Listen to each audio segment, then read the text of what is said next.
Hello, everyone, and welcome to the 10 a.m. to 11 a.m. session of the 2025 Open Simulator Community Conference. In this session, we are pleased to introduce the presentation Nurturing the Health of the Metaverse Ecosystem. Our speakers today are Indy Bio, Aaron Franke, and Zodi Pupper. The Open Metaverse Interoperability Group will share experiences from the last few years on how to manage and nurture an open metaverse ecosystem, looking at how we navigate communication across viewpoints, disciplines, backgrounds, and ideologies, and the continued challenges in work to balance philosophy with action.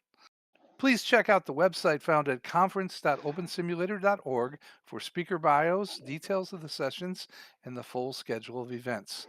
This session is being live streamed and recorded, so if you have any questions or comments during the session, you may send your tweets to at OpenSimCC with the hashtag pound OSCC25. Welcome, everyone, and let's begin our session. Thank you. Welcome everyone to this. It's called a panel, but it's really a conversation. Your voice is as welcome as any of ours. First, I'm going to share a bit about who we are as OMI or OMI or the Open Metaverse Interoperability Group. Share some of our core values. Then I'll ask all of our panelists to introduce themselves. And then we have some talking points, but it's really open to all of you. Any questions or comments that you wish to share is welcome. So, OMI, or OMI as I call them, is focused on bridging cultures, interests, technical and organizational areas as it concerns the metaverse.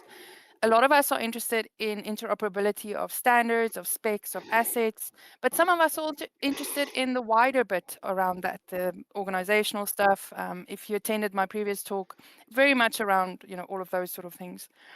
We are a support group for people building stuff. So as OMI, we don't build stuff directly. We support other people building things and then see how they interrelate. So we bolster the community building projects that seek to define and build the metaverse or related things as an open and interoperable entity. We dodge the whole issue of what the metaverse is defined as. We just say whatever the metaverse means to you, you are welcome. We operate mainly on Discord and GitHub. Our core values is that we collaborate. We're driven by research, privacy, and accessibility to make the metaverse more human. We work incrementally and iteratively and with intent. We play the long game. For some, it's maybe a little bit slow. We're not a startup culture. We're a bit more philosophical, as some of our members say. But we play the long game. We're building the metaverse slowly and surely. We are creating a cooperative, sustainable culture of innovation.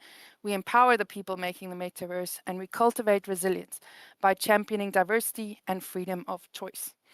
My name is Bernal or Indie Bio. I'm passionate about cultures and metacultures, like I said in a previous talk. I'm also passionate about bringing the physical world into the metaverse and hopefully into games so that we can just explode the type of games and the type of emergent games that are out there. And over to you, Erin, to introduce yourself. Yeah, hi. So I'm Aaron Franke. I'm a contributor to OMI, working on GLTF extensions. I'm the main person that's been developing them. I'm also a Godot engine maintainer. I'm working on the asset pipeline, and I'm recently also a Kronos member. So I get to essentially to put to be blunt, sit at the big boys table with all the companies. Really fun. And what I work on is in building these open standards for 3D asset interoperability, which is a core fundamental feature of any metaverse. That if you have, you need to have some kind of way to transmit your 3D content into a platform. So, for example, you should ideally be able to make content and have that content be general in a way that you can use it in Open Simulator or Second Life or anything else. Maybe you want to bring it into Godot Engine or Unity or VRChat or Unreal Engine or whatever. we should be developing these standards such as GLTF extensions and other standards so that we can do this so that we can bring advanced content from one platform to another. 3D formats already allow us to store quite a lot. You can store meshes, materials, skeletons in pretty much all the dominant formats, but there's more advanced stuff that would be really nice to store too. Imagine a boombox that plays audio. We would like to be able to store an audio emitter that plays sound from the boombox. Maybe the boombox has a mass and a shape. We want to be able to store physics information so that we can encode that into a file. And then you would load that into something like Open Simulator and it would just work and immediately start functioning without any setup required. Anyway, I just remembered that was supposed to be an introduction. Shall we move on to Zodi Fucker? Hello, my name is Zodi. I go by Zodi Pupper on basically everything. And so if you ever want to message me any questions about Godot or anything, my DMs are always open. I mainly I'm not really sure what I can say that I've done for the OMI group yet. I am working on a Blender plugin for some tools, but that's still in the works. And I also maintain a open source VR platform that I'm working on called Bark VR that's built on top of Godot and uses some very new approaches to networking and such to basically network the whole game engine so you can make whatever you want in it. And I think that being part of the OMI stuff is really important on my part because I'm kind of in between, I think, one of the people who wants to help make the standards, but also someone who wants to make the system that uses the standards, right? So I find it really important to be in these spaces as often as I possibly can so I can make sure I support these different types and different things. Thanks, Odie. I think partly why you're so important and why I'm so happy that you joined the panel today is your talk about how you joined, how you started with this project of yours. Um, can you remember the sort of frustration that led you to start this? Do you want to tell us a little bit about that? Oh yeah, I would love to talk about that. So I've been around the VR space for quite a long time now. One of my first headsets was the Oculus DK2, and I remember back when I was in high school, I mowed lawns to save up to buy the hardware so I could play with this new cool tech because before that it was all like, taking apart phones and trying to turn them into something, and I wasn't very good at that because I was 15 or something. So I I bought one of those pretty much immediately as it came out and started making stuff with it. And I remember playing VR chat for a long time, and then Neos kind of got popular enough to where I heard about it, and so I started playing Neos. And one of the big things that caused me to actually work on Bark VR because I'd actually made a web-based shared environment scripting simulation for an education center I worked for, and so I had some experience in the space already. But Neos VR went through some like big drama stuff basically, and I felt very um, disenfranchised because like a lot of my friend group got sucked into testing the new platform under an NDA, so I really couldn't talk to them. And I just felt like this space that I basically lived in was just ripped out of my hands immediately. Like my whole social network was just gone.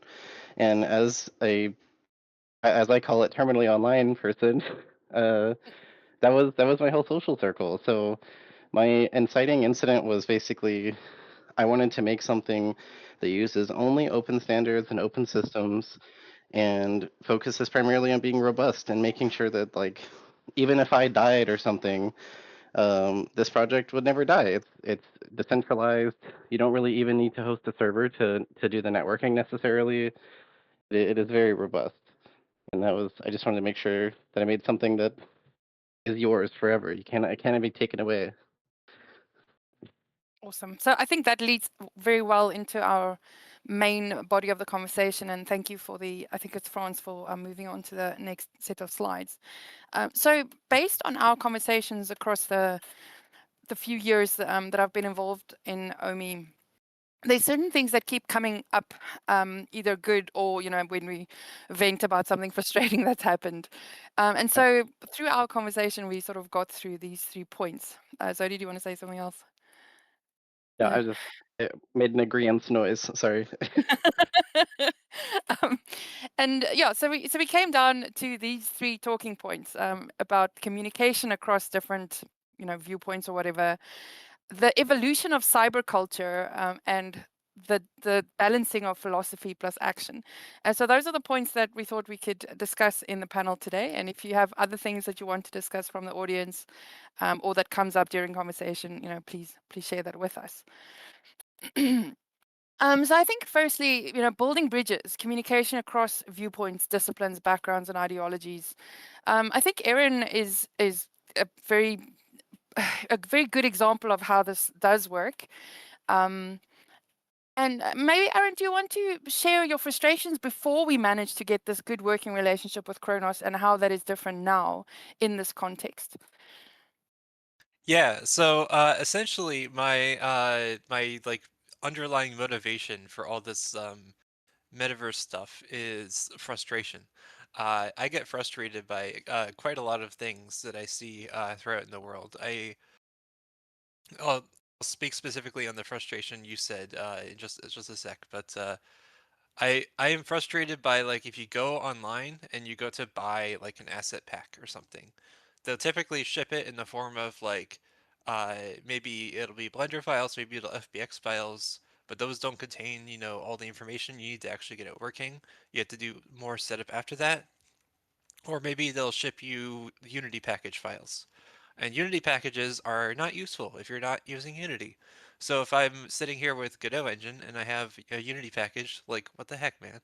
Um, so ideally there would be some like cross-engine format that we could use instead.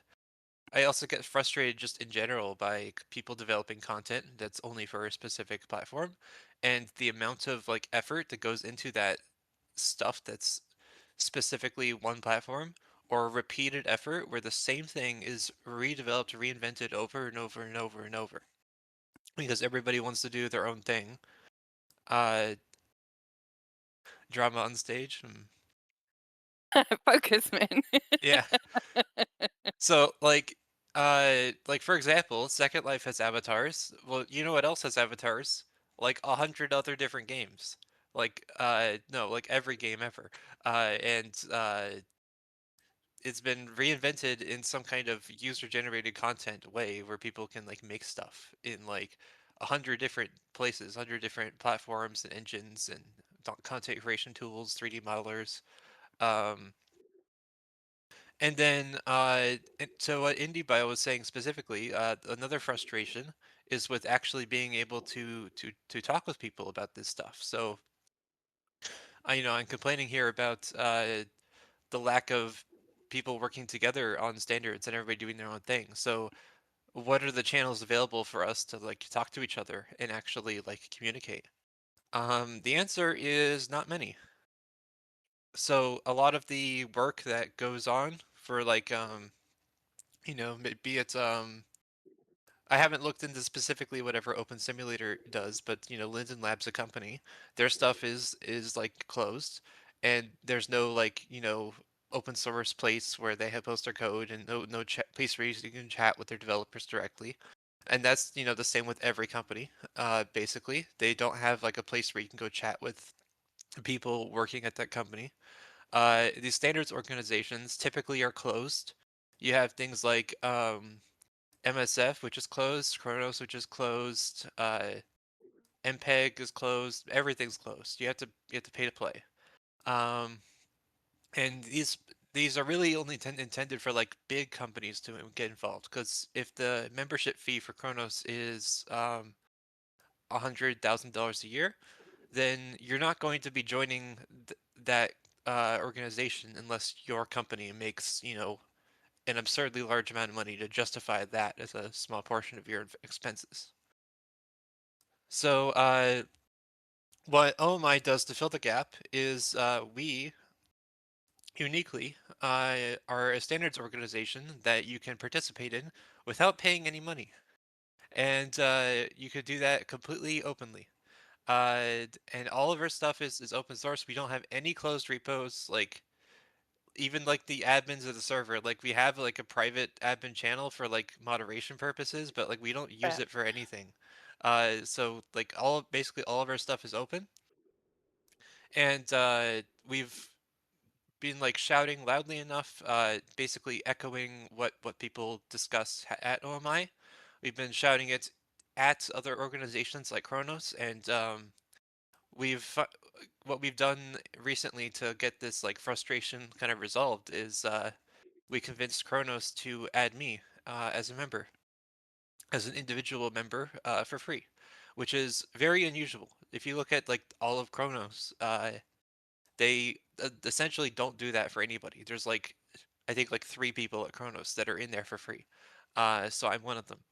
And now I can serve as a way to, you know, like echo any sentiments, any discussions that happen at OMI into the realm of like the ears of these companies. However, even aside from that, it's really good to come discuss things at OMI for its own sake. We can, develop standards and publish them under the OMI name, and we can try and advocate to get them implemented in platforms like Second Life, Open Simulator, VR Chat, Godot, Unity, Unreal, whatever.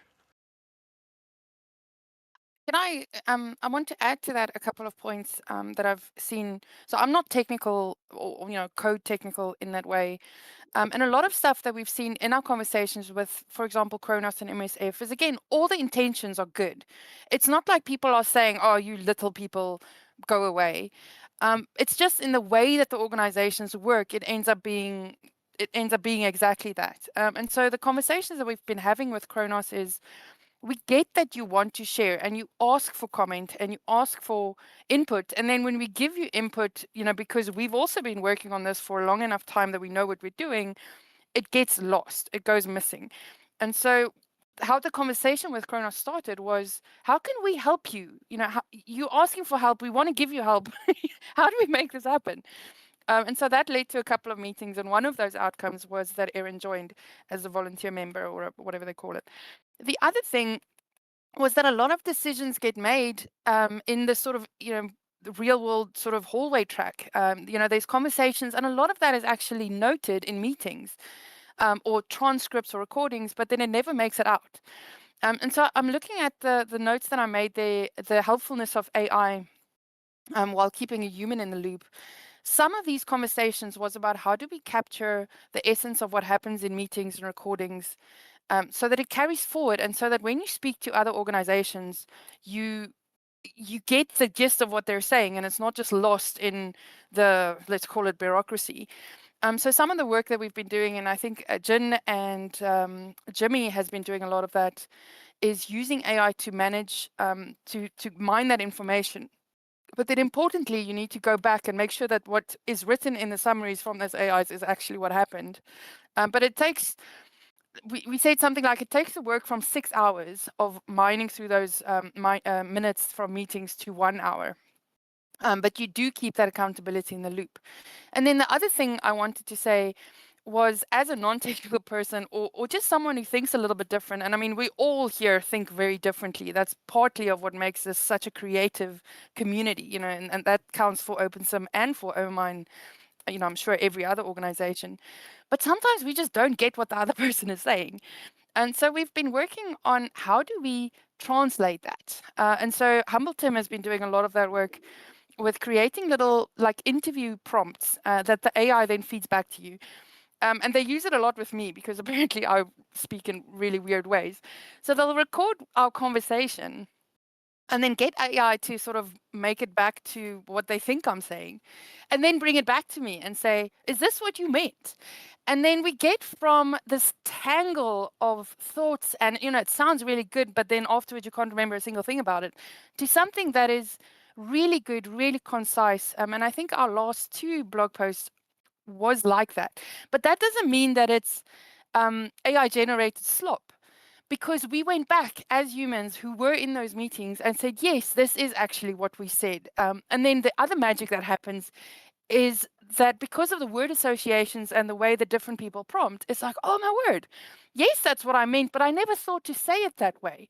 And it becomes a better way of communicating. I think during my talk, someone said, sometimes the person with a passion don't know how to reflect it as well as they could, so they can't market themselves so well. So we've been working on that as well. Like, how do we boost as an informal group of people who don't have an entire marketing department, how do you use this while staying accountable? I mean, I think that has been a core tool, like a very helpful tool to help us communicate across all these different things. If that makes sense. And Zodi also says anyone should increase the avatar resolution. Yeah, so well, just in case, because we're That's using beautiful. avatars from the future. I feel like because Mm. they're very high poly, but Yeah, I noticed that the way that Second Life and Open Simulator expect you to do avatars is very much human based, like throwing clothes on a yes, human or changing the proportions of a human or changing the skin color of a human. yes. Uh, that there certainly there is room here to expand the interoperability of avatars beyond just humans. And I managed to get my avatar working in here. Disclaimer: I don't play this. I've never used Open Simulator before, and I played Second Life for like a couple hours of my life. Um, so like it was an interesting journey getting this avatar working. I was very surprised that I had to like alpha mask out the human parts because I couldn't just turn them off. That's bizarre. Mhm. Yeah, So I I did think right before we started. I had to re-weight paint my avatar onto a new skeleton, so that was a fun 40-minute adventure. Oh, I Super just speed renamed weight the bones and painting. it worked for me. Yeah, that's really It the didn't place work where for me. I think we need to have more accessibility because if we want people to express themselves and feel yeah, like they're part of the environment, then we need easier tools to be able to bring in.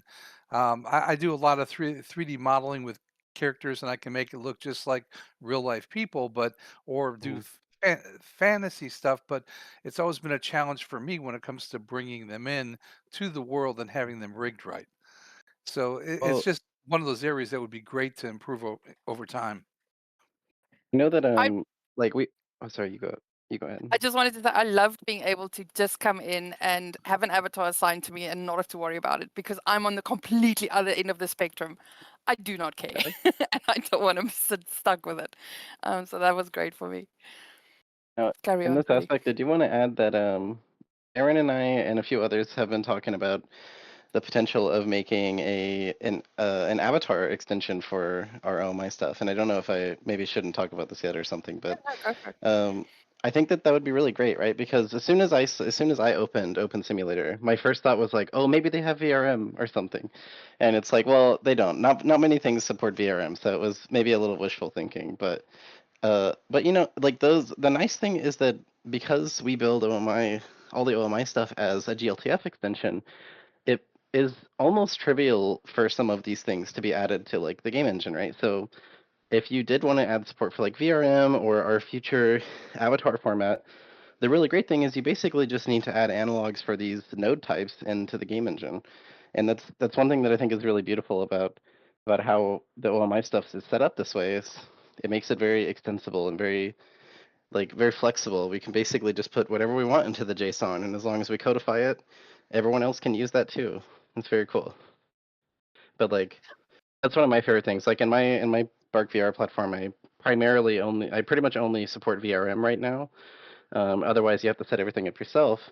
But if you set up a VRM in Blender and then you import it, it'll basically just instantly be set up with all of the physics and the bones and all of everything.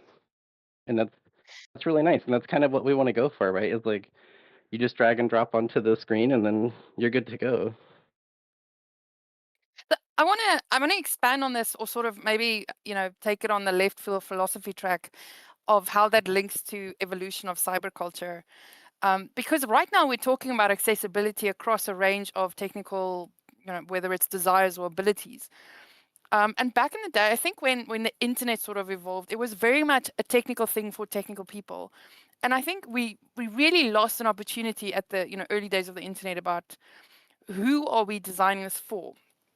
And I think at the moment, what we're actively trying to do is shape the evolution, not respond to it, not complain about how the metaverse is evolving, but really shaping it, shaping the evolution of cyberculture in the metaverse to become more accessible, to to be as open to the incredible creativity of people like Zodi and Aaron, but also accessible to people like me who just don't get it, you know.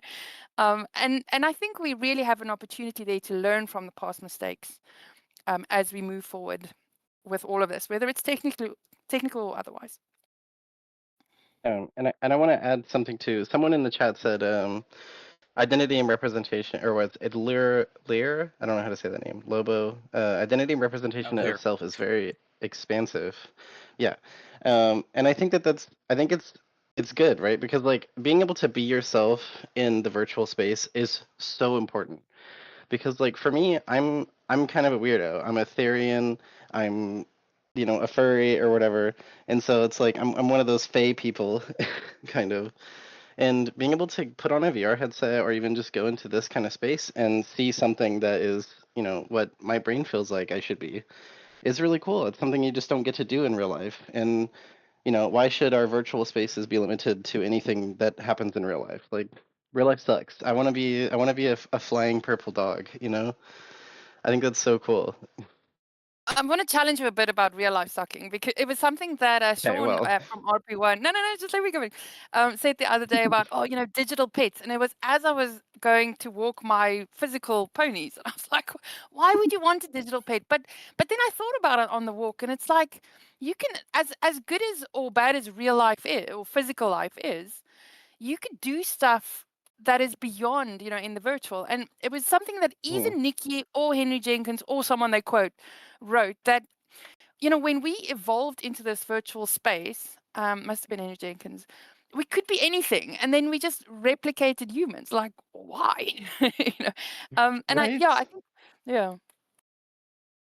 And when I was working for Rasmussen College, one of the things I did in the course that I designed for them is I had the students go out and try different genders, different species, and they basically tracked how people treated them differently. I think a lot of who we are in the world, it's how we're treated based on what people observe because we tend to use our senses to identify things and identify people, and it just makes a difference. And I personally will wear 1,000 different avatars because I like to express myself in different ways, and some like that, others just want to be one thing all the time. It's a great point, and it's something that I thought about, and it was actually it came back to just being able to be assigned an avatar and coming in to the conference here, that I didn't have to think about it too much because as a woman, I feel really vulnerable, coming into a space that I don't know because I don't know how quickly I'm going to get harassed. So I don't know what sort of avatar I should wear coming in, and so a lot of these places make you choose the avatar first.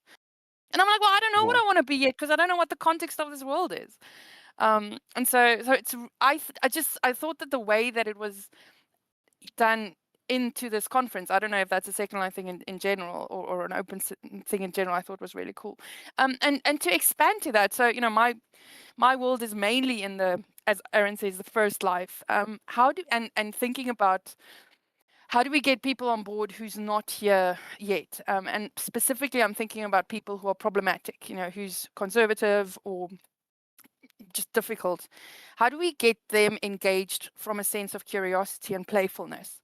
And I'm sure there was another talk here. I think it was the one about the uncanny valley, that starts challenging you. Like what would it feel to do other things? And virtual and cyberculture in general could do that. So for me, getting back to this point of shaping the evolution, is how do we actively push this rather than just respond or sit in our little islands enjoying, our avatars.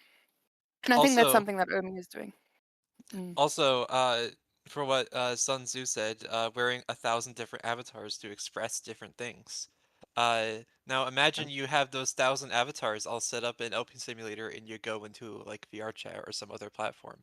Oops, sorry, you don't have any of them anymore. You have to Yeah. do a lot of work remaking everything, and that's very Mhm. unfortunate. So whether you have one avatar or 1,000, it's certainly valuable to have an interoperable format to like easily send them around. Yeah, they Especially if in you're the one like early the two of you, days that's so beautiful. they had a project, I think it was from Vast Park. It was Open Avatar, and it was they were trying to make Cool. standards for the avatars so that you could take your avatar from one world to another. I think the problem with it was the timing. It was too early to lock down the standards because otherwise you limit the innovation sometimes of these projects. But it was interesting because Vast Park was a commercial company, but they were interested in doing things with standards so that the worlds could interoperate with each other, which I think is really more of what the metaverse should be in the future, is more of that interoperability. Absolutely. It's kind of like how we have, Google Chrome and Mozilla Firefox, and they can both load HTML pages, and same with Safari and whatever. Uh, the data is not tied to any specific runtime. Now, you could certainly make the argument that 3D content, including avatars, is inherently going to be more complex than like a web page in some ways. So like it's a tricky problem to solve, and it is, but like it's totally solvable. We should totally do this. Um, Mhm. and as for like it being too potentially too early to lock down a standard, I want to mention that one of the things that's been a very recent development is the reference canonical skeleton framework made by Nick Porcino from Pixar, which I posted in the in-game chat a little bit earlier, like 5 minutes ago. Um, and this is the latest attempt at a comprehensive standard. What it does is there is a survey of all the existing like skeleton systems across different games, game engines, content creation tools. Uh, so I don't think it's too late anymore. We have a lot of the industry has tried a lot of things, and we can now narrow down what we can actually do to create something that is a common subset that will be understood by everything and at the same time is expansive so it's not limiting anybody and you can keep expanding on top of it. But we have like a baseline that we can like, try and all agree on.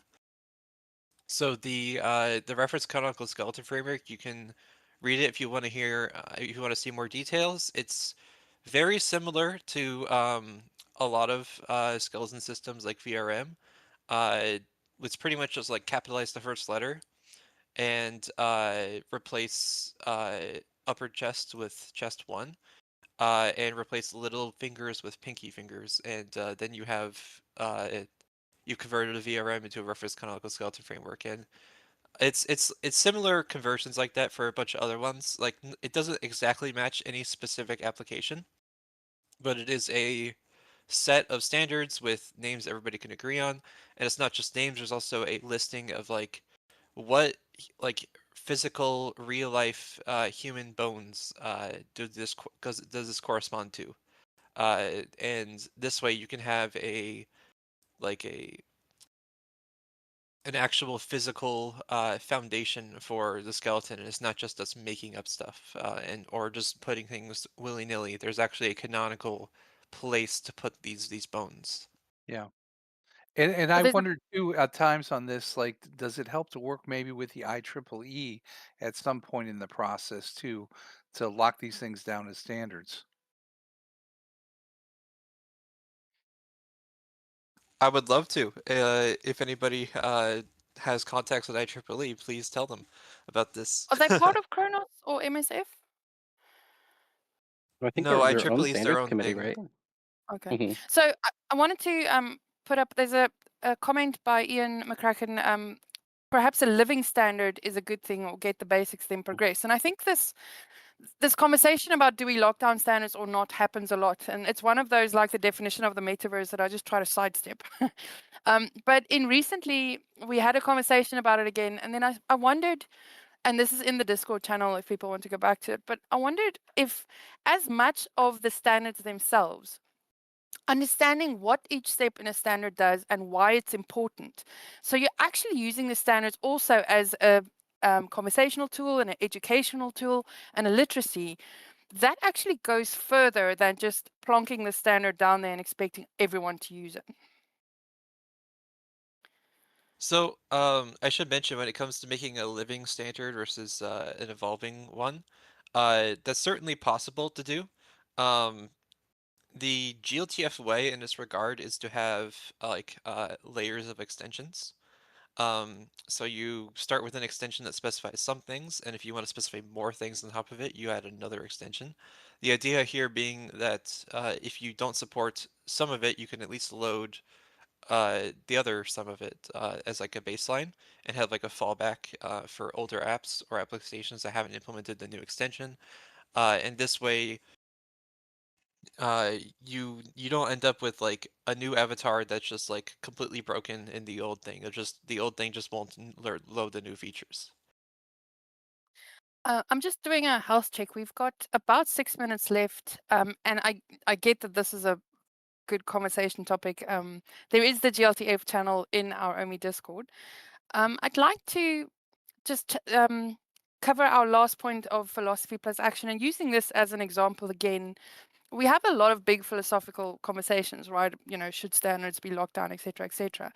But getting that into actionable examples tend to resolve that. So we talked about living standard, and then Erin showed the layers of extension. So it brings it back. So while OMI is not, we don't have projects within ourselves. We support members doing their projects because that is the way that we can then, through specific examples that doesn't get abstract or esoteric, figure out what the best way forward is. And then to put those all together, our TLDR during the dry run for this was basically follow improv rules. And shout out to Funk Soup, who couldn't be here today, but she also liked this, and there was at least 2 people in the chat. Um, improv means saying yes and. So when someone says it's too early to lock down on standards, say, okay, and like maybe it's good to have a basic thing and then grow over that, like a living standard or like layers of extensions, rather than just getting into a fight about what that means. No negation. Like if someone believes that locking down standards is good, figure out what's important in it for them. Um, this is incredibly hard work, and that's Right. why progress is slow. But you kill the conversation when you just negate it. Well, I think Um, something too that yeah. can work to that is like, if we because we kind of do an open standard or like a living standard in a sense because realistically, if you wanted to use it, you could just go implement it. Like the types that we have for the extension are all public. But I think it's like never really just lock into one approach, right? Because even when I was building my platform, a lot of people would be like, "Oh, you're using this code pattern or this code pattern," and I don't really think in that way. I just think of what do I have to do to make this function in a way that is good, right? And so that I can not have to have a lot of technical debt later. And I think that that's the most important, right? Because like if people want to lock things down, we can lock things down in a way that's really productive by just saying, here are some guidelines to make sure we don't break everyone's stuff. And then we can work from that. And it can be both a living standard and something that won't explode in your face. And I think that like trying to take those like take the best of both aspects types of approaches are really powerful. I think a lot of the existing space misses out on that most of the time. And And then what is I've there, also, sorry. I'm sorry, go ahead. What I've also seen is, people are like, we should code to a common standard, and the standard we should use Mhm. is mine. And it's like, okay, so whose best common standard are we going to use? And like, if you're Mhm. willing to use it, try and find interop with like-minded people rather than shout that everyone should use your one. Is there a Also way Yeah, good. with that exactly. though between the two communities? Because you have the open source side and you have the commercial side. Is there some kind of trick with that to get it so that those two can interoperate together and they So don't feel threatened by one another? ultimately, if it's a closed source project, it's physically impossible for us to code the feature into that project. So the people running a company with a closed source project needs to actually uh, implement the standards themselves, and they could always, come to the meetings and chat with us about it. They're welcome to do that, but we can't physically go to their meetings, so they have to come to ours. Now, one thing that I have been doing recently is I've been proactively promoting these standards in terms of implementing. Just about a month ago, I started contributing to the Basis project, which is essentially building an open source VR chat alternative. Among a few others, open source VR chat alternatives. Zodi's a developer of another one. Um, and I've been going into Basis and implementing some of our extensions so that Basis can benefit from interoperability. One of them is really useful is seats. You notice in Second Life here, my avatar is just like sitting and floating above the seat. Um, the seat system that I developed for OMI completely solves this problem. It allows any size avatar to sit in any size seat without like clipping into it or floating above it or whatever. Impressive. I love it. Somebody's Can't mentioning wait that till they more things lost happen. sound. Just want to check, are we getting sound okay? Does anyone know on that? Or it's an inside joke. I wasn't sure. Mm, Yeah, yeah, it might Yeah, be that I'm one not hearing user any. lost audio or something. They said the stream is playing music, no voices, but now it's back. Yeah, yeah, it switched. Oh, there we Basically, go. Yeah. redacted, Thank you. redacted, redacted. It's classified. The So wait, did everybody hear what I said, or do I have to repeat that? That's what I said about basis. Mm. Why don't you go ahead and say it one more time, just to be sure they heard you. All right. So what I've been doing as a practical matter is going to platforms that are open and just implementing the standards myself, just to push it out there. So I've been contributing to Basis, which is essentially open source VR chat alternative, which exists compared among many others. Zodi is also the developer of another open source VR chat alternative. And I've been implementing our standards into Basis, and one of the important ones is seat. So you see my avatar, it's like floating above the seat. Uh, this would not be a problem at all with the OMI seat extension that I've developed. It allows any size avatar to sit on any size seat without clipping into it or floating above it or anything like that. And Oh, and it is very impressive. the other thing I said that might have been cut off is like on the topic of like closed companies. We physically can't go to their meetings, so those companies that have closed source projects need to come to our meetings or do the implementation themselves because like it's physically impossible for us to do it. I think there's Yeah, I two think. points. Go ahead. Thank you. There's 2 points I want to add to that. The one is that I think open and closed are not as straight cut, enemies as they used to be. Um, there are open components of closed source companies, and yes, there's ulterior motives and all of that stuff, but it's not that clear cut. And so there are ways to work with it on a case by case basis. And the second important thing is someone working for a big evil corporate, cough, Facebook cough, is not necessarily the same as the evil corporate. They're a person. And so when they come with a good idea or whatever, treat them as the person. Um, not the corporate, Very good because point. maybe there's opportunities for collaboration there. Yeah. I think Yeah, I I think think the another biggest. thing. Oh, sorry. Oh, go ahead. I think another thing I wanted to add really quick to the discussion about companies and how can we get them on board, right? I think something that we have that's really powerful is that we have a lot of connections and a lot of friends through the OMI group to with all of these other open source platforms. Like we have Basis. There's also one called Nexus. There's one called Midnight. There's like dozens and dozens of these platforms that are all open source, right? At varying points of their development. And what's really cool is that we have the opportunity to basically encourage or even just write a PR to all of these things saying, oh, here's the seed extension, here's our new avatar thing, or here's whatever else. And what we can do is in the future, as this progresses farther, we can eventually go back to these companies that were very dismissive or maybe even intentionally tried to cause problems like we've seen in the past because embrace extend extinguish is a thing, unfortunately. But we can go back and look at them and say, hey, look, there are these between 6 and 13 different platforms that are already using the standard. Look at these hundreds and hundreds of users, and now we can look at them and say, Well, you're missing out, right? We've invented a market sector that you just cannot hit now without supporting our stuff. And it's like I think that's also a really powerful thing that we can leverage, hopefully soon. That I think it'll be really good for pushing this type of stuff.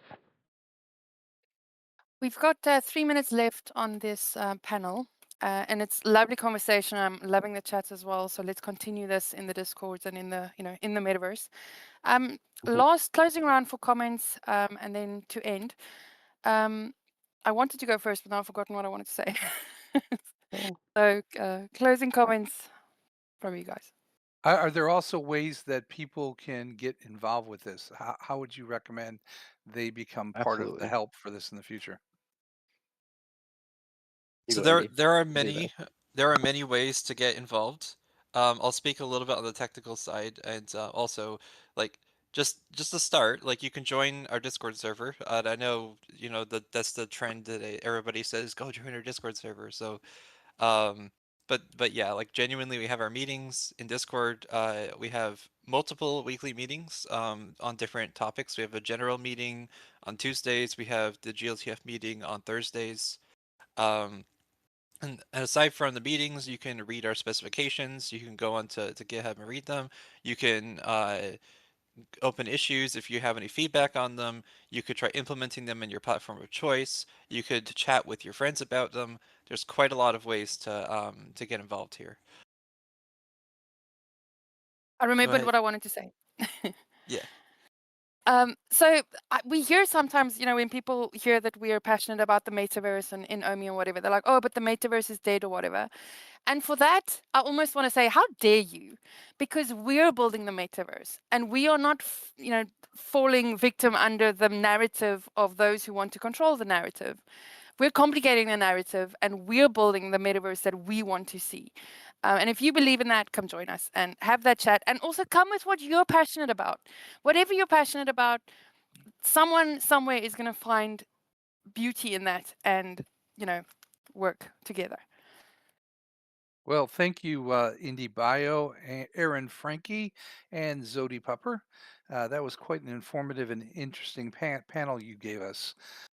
We look forward to taking part in this and helping to make things even better in the future. As a reminder to our audience, you will want to check out conference.opensimulator.org to see what is coming up on the conference schedule. You won't want to miss our next session, which is going to be different from our usual transition. At 11 a.m., participants are invited to join the Hypergrid Safari 2 Region Tour. That's going to be led by Thurza Ember. To join, you'll need to go to the HG Safari Circle on Expo Region 2. You can do it on the maps here in the keynotes, or you can bring up your map and just click on the one for Expo Region 2. The Safari Circle is in Parcel 2, which is located in the northwest of the center hub of Expo 2. At the circle, you will find participants and a sandwich board. The board tells you to click on it, and you will receive a folder with 2 region landmarks and a note card describing the tour.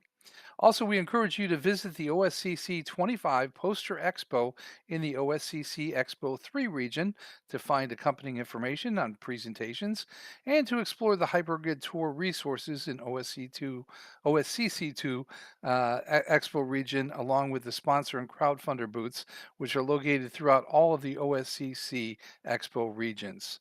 Thank you again to our speakers and to the audience.